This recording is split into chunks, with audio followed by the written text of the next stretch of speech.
All right, Brent Porcio, TopVelocity.net, doing a 3x pitch BioMetrics here of Diego. I'll take him in right before leg drive.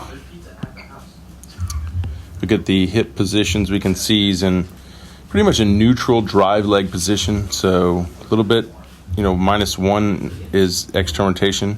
If you look at the left, the red check is a -1 degree of external rotation. Front side is staying closed. We don't have much abduction, only 16 degrees abduction. So ideally, we want that this hip's continuing to move forward and down at the same rate, so we can get into that more abducted position and ultimately more external rotation. So that would put the hips somewhere like right here. The femur would be somewhere right here. And then the tibia would be right there. So continuing to load would be key right now. Let's follow the hip angles again. Actually, let's look at the ankle and the knee bend.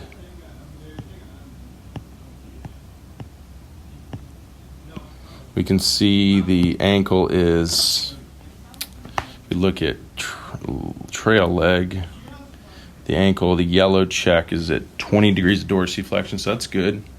Even the knee's at 74, so that's pretty good. Sitting back, the hip is even in a, that's the only issue here, is I can see that the hip is leaning back 8 degrees, as we can see here. That's just not, it's going to be hard to be stable in a position where you're kind of your hip's not in a neutral position. So it's a anterior pelvic tilt. So we want to get more into a more forward position with the pelvis. So you're loading because you're not really loading the posterior chain that well there. A lot of the quad could be firing to hold that position. We would want to be holding the glute and the hamstrings more in that position.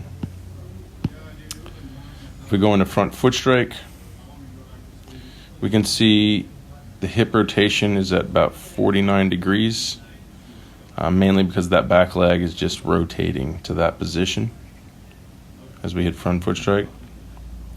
I'd say that's decent. You're going to see some hip to shoulder separation there. As you can see, some hip to shoulder separation.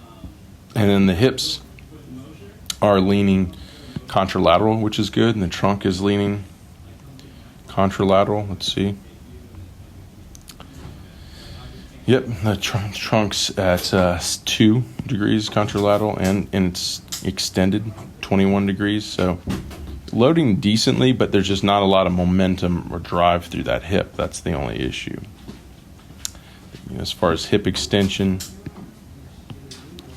the hip extension is 14 degrees. So that's the thing, is it's decent now, but as the hips clear and open up, you can see the shoulder isn't separating.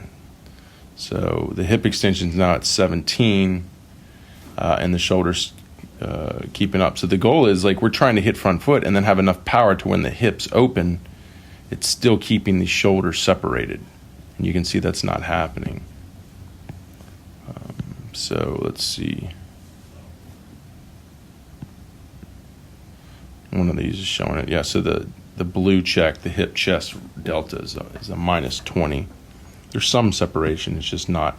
Ideally, at that point, we'd still want to be, say, 40 or more separation. So we just need more power coming into front foot behind that hip rotation, so when it opens, the trunk is still staying closed. The front leg flexion is 96, so there's good flexion in the front leg. The trunk is just already flying open at this point. So if we take it to pitch release, you can see we don't get a lot of forward trunk tilt. The flexion actually goes, because we're going into extension. So, but it's more going to be the trunk issue. We don't see the trunk moving forward. So the trunk forward bend is 27. We want to see something like 45 Here's the thing, the contralateral bend is 40. That's way too excessive. So when Diego hits front foot, not enough power through the hip, trunk catches up early, so everything just starts pulling and rotating, and we get into an extreme rotation position, which is in 40 degrees of contralateral tilt. We don't want to break 25. We should be moving forward at this point, not continuing to move sideways. So the key would be, like you said, coming out of leg drive, we need extension through that knee, which we're not seeing. We're just seeing rotation. We need more momentum into that point. We need more abduction because, like we said, the hips loads more forward and down the same rate. Timing of opening front foot is good. But we just need more power behind the hip, and that needs to transfer the trunk more forward as opposed rotationally. If we look at the kinematic sequence and the linear kinematic sequence, we can see, because, like we said, because of that, on the right, the hips are peaking. Let's see if it's peaking at front foot strike.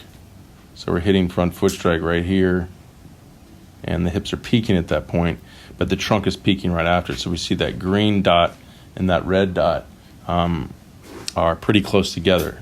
That was the point. Same thing when we talk about hip and shoulder separation, we want the sequencing stretched apart. So we want that green dot pretty far apart, because then that will help accelerate the trunk speed. So you can see the trunk speeds are going off around 1,000, which isn't too bad rotationally.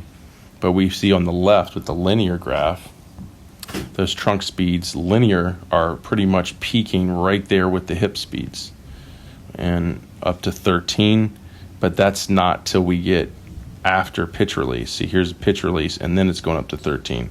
If we go back to right there, it's at 10, and from a 5 on the hip speeds to a 10, which there is some acceleration, but ideally we would want that second peak to be right there where that first peak is, because that second peak was after pitch release. So separating these two, same thing on the linear red hump, that needs to be earlier, not right after the, right after that goes off the trunk. We want to be more separation there, and on the angular, we want to have some more separation there, and that will mean considerably more energy is coming up, transferring later, and it won't be trying to go off so rotational like we see here with Diego. So Diego just needs to work on his power, getting more leg drive in the front foot strike, more momentum, and therefore separating. That'll enhance separation and carry more energy going forward.